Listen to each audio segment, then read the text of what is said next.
Hola y bienvenidos a Solo Papel y Boli.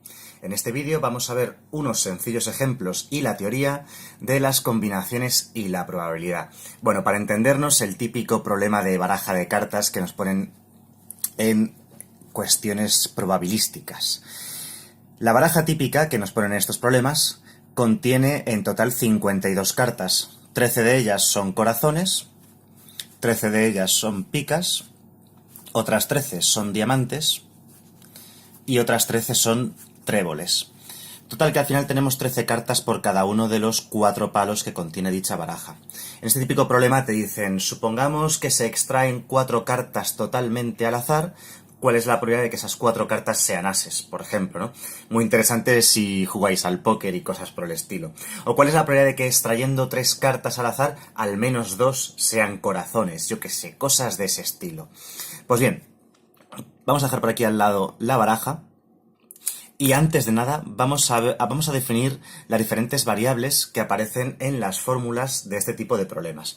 Vais a ver una fórmula que tiene más o menos siempre este aspecto. La C simboliza combinaciones, esta C mayúscula que vemos en el numerador y en el denominador de la fórmula, de la fracción que estamos viendo. Y ahora vamos a definir las letras que aparecen aquí, K, R, N y R, que no son exponentes en ningún caso, son simplemente superíndices y subíndices. Los superíndices y los subíndices no hay que operarlos, solamente son información, ¿de acuerdo? Entonces, ¿qué son esos subíndices y superíndices? Pues bien, vamos a definirlo. Esta K de aquí representa el total de casos favorables, es decir, casos que cumplen la condición que nos indique el problema. Vamos a imaginarnos un problema, antes de continuar, porque creo que va a quedar más claro, y es el siguiente. Nos preguntan que, extrayendo 2 cartas, ¿cuál es la probabilidad de que sean ambas de corazones?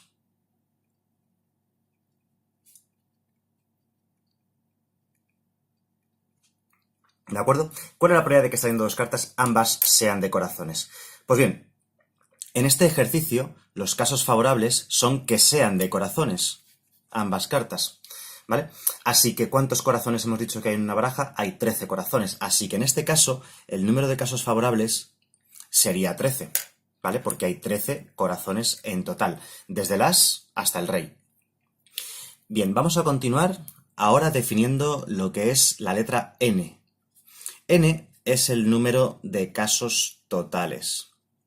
Utilizo la palabra casos en lugar de la palabra cartas porque el ejemplo de las cartas es solo un ejemplo. Esto es aplicable a cualquier concepto en la vida, ¿de acuerdo?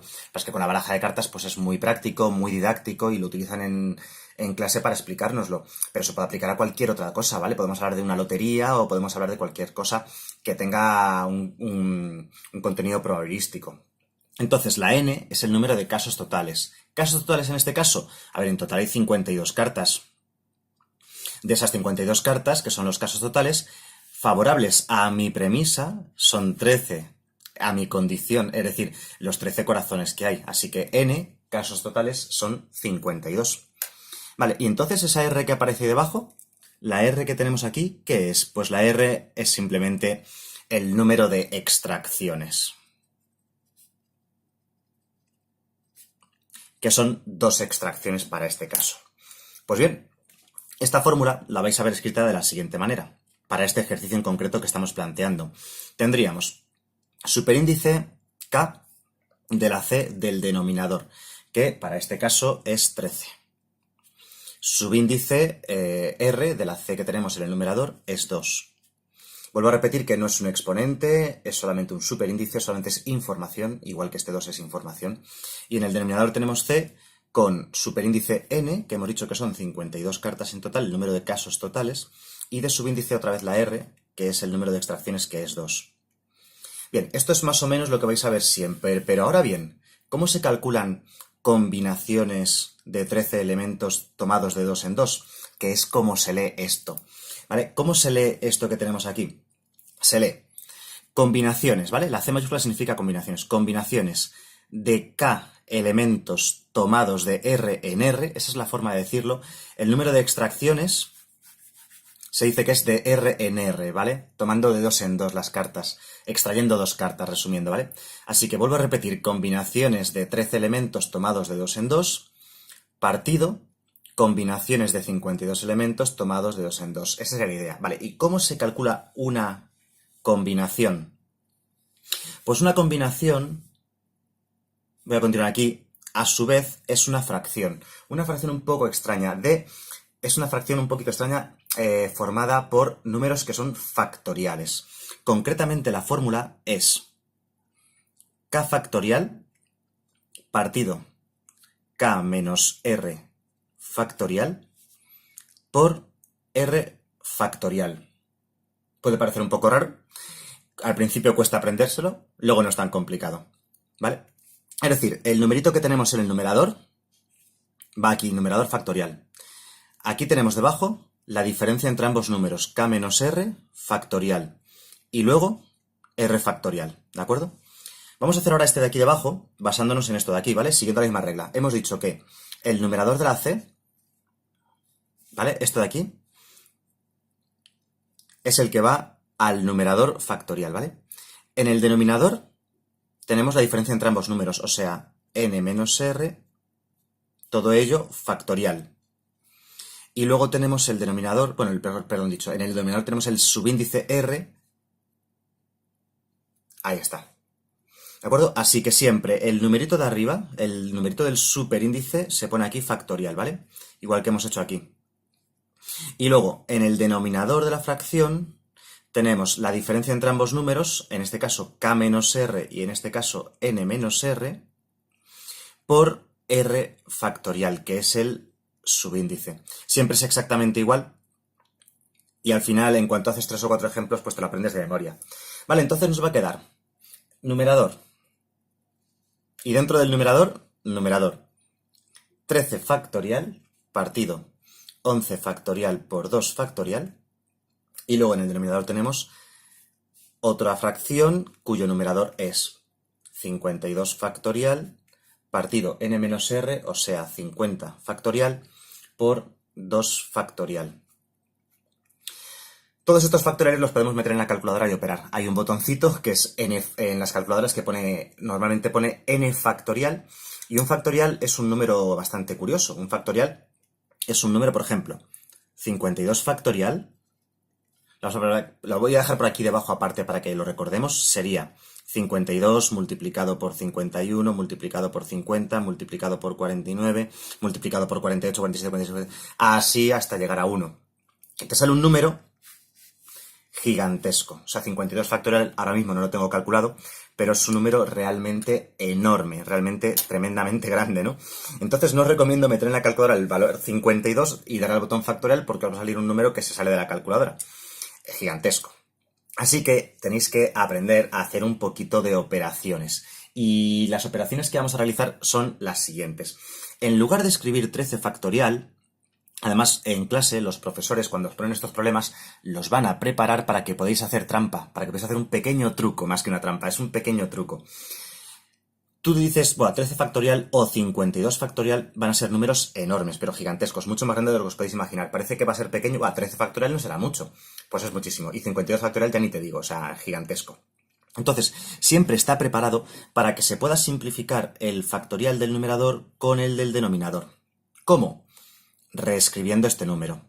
¿Cómo es 13 factorial? A ver, 13 factorial sería 13 por 12 por 11 por 10 por 9, ¿vale? Entonces, empecéis a escribir 13 por 12 por 11, ¿vale? Y cuando llegáis al número 11, cuando llegáis a un número que es igual que el del denominador, en lugar de escribir 11 por 10 por 9, ponéis 11 factorial, porque 11 factorial ya representa 11 por 10 por 9 por 8 por 7 por 6, ¿vale? O sea, tú puedes reescribir 13 factorial como 13 por 12 por 11 factorial. Esto es totalmente correcto. Vale, entonces, como digo, escribís numeritos hasta que os quede un número factorial, en este caso el 11 factorial, que se puede simplificar con el otro. Así que puedo simplificar este 11 factorial de aquí con este de aquí y te queda una operación infinitamente más sencilla. Nos queda 13 por 12 partido 2 factorial. 2 factorial sería 2 por 1, que es 2. Así que nos ha quedado, fijaos qué fácil, 13 por 12 partido 2. 2 factorial, como digo, es 2 por 1, o sea, 2. Vamos a hacer lo mismo en el denominador, a ver si le hemos pillado el truco, que al final las matemáticas, la probabilidad de la estadística son siempre cuestión de práctica, ¿no? 52 factorial es lo mismo que poner 52 por 51 por 50 y así hasta llegar a 1. Pero lo que vamos a hacer es igual que antes, escribimos números 52 por 51 por 50 hasta llegar a 1 que se corresponda con el del denominador. Ya digo que los profes ya se le ponemos el factorial. 52 factorial se puede reescribir como 52 por 51 por 50 factorial. Cuando llego a 50 factorial me doy cuenta de que no hace falta que continúe poniendo 49, 48, porque este 50 factorial se puede simplificar con este 50 factorial ya que están multiplicando y dividiendo, y entonces la fracción de arriba, mejor dicho, la fracción, el número de arriba te queda 52 por 51 y abajo te queda 2 por 1, 2 a 2 factorial que es 2 por 1, que es 2. Así que todo esto más o menos se simplifica de una forma bastante consistente y bastante sencilla. Bien, otra cosita. Tenemos una fracción sobre otra fracción. Podemos simplificar estos doses que están dividiendo en ambas fracciones. A veces operar fracciones es un poco lioso, pero esto se puede hacer, ¿de acuerdo? Apréndelo siempre. Los dos denominadores se pueden simplificar, así que los simplificamos y estamos en 13 por 12 partido 52 por 51. Bueno, aquí ya depende un poco pues de la habilidad que tengamos cada uno a la hora de simplificar términos, porque aquí es bastante posible que no nos demos cuenta de cómo se puede simplificar esto. Así que bueno, no pasa nada. Aquí si multiplicáis 13 por 12 lo ponéis arriba y 52 por 51 lo ponéis abajo, no va a pasar nada. Os digo que la simplificación más exacta queda un 17avo y un 17avo da como resultado 0,0588, que si lo queréis ver mejor ese número, lo podéis pasar a porcentaje como multiplicándolo por 100, el 5,88%. O sea, que si yo estoy jugando al póker y necesito que me salgan 2 corazones de la baraja, ¿vale? Por lo que sea, o a cualquier juego de cartas o cualquier juego de azar, sé que tengo una probabilidad muy pequeña, prácticamente del 6%, de coger la baraja, barajarla bien, barajarla, aleatorizarla completamente, extraer 2 cartas al azar y que ambas, ¿vale? Y que ambas sean corazones, ¿vale? Esta de aquí, por ejemplo, y esta otra, que ambas sean corazones, tiene una probabilidad que no llega ni al 6%, más o menos del 5,88%.